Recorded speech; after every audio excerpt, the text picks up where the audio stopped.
नमस्कार दोस्तों, मैं आज पुत्रदा एकादशी की कथा सुनाऊंगी। पुत्रदा एकादशी की कथा सुनाने से पहले इनके महत्व को जान लेते हैं।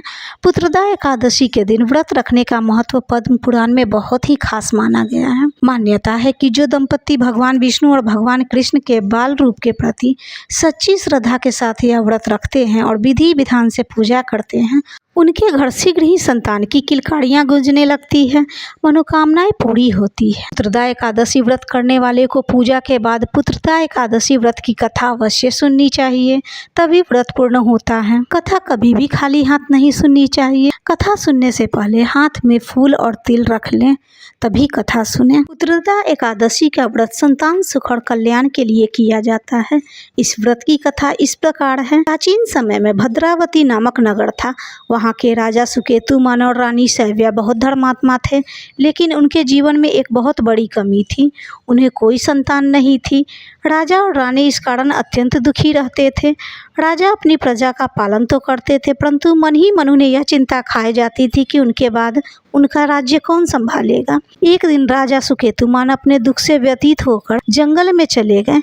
वहाँ उन्होंने एक सुंदर सरोवर देखा, जिसके पास ऋषि मुनि तपस्या कर रहे थे। राजा ने उन ऋषि मुनियों को प्रणाम किया और अपने दुख का कारण बताया। राजा ने ऋषि से कहा, मेरा कोई भी संतान नहीं है, मैं निसंतान हूँ। ऋषियों ने उन्हें पुत्रदा एकादशी का महत्व बताया और कहा, हे राजन, यदि आप संतान की प्राप्ति चाहते हैं तो पुत्रदा एकादशी का व्रत करें। इस व्रत से भगवान विष्णु आपकी मनोकामना पूरी करेंगे। आज पुत्रदा एकादशी है, आप अवश्य ही इस व्रत का पालन करें। राजा सुकेतुमान ने ऋषियों के बताए अनुसार पुत्रदा एकादशी व्रत का पालन पूरे नियम पूर्वक किया और द्वादशी को व्रत का पालन किया। इसके पश्चात ऋषियों को प्रणाम कर अपने महल को लौट आए। कुछ समय बीतने के बाद रानी शैव्या ने गर्भ धारण किया। 9 महीने के पश्चात उन्हें एक सुंदर तेजस्वी पुत्र हुआ। वह राजकुमार अत्यंत शूरवीर, यशस्वी और प्रजापालक हुआ। वह बालक बड़ा होकर एक योग्य राजा बना और राज्य को समृद्धि प्रदान की। इसलिए यदि आप संतान की प्राप्ति चाहते हैं तो पुत्रदा एकादशी का व्रत अवश्य करें। मनुष्य पुत्रदा एकादशी का व्रत पढ़ता एवं सुनता है, वो कभी निसंतान नहीं रहता।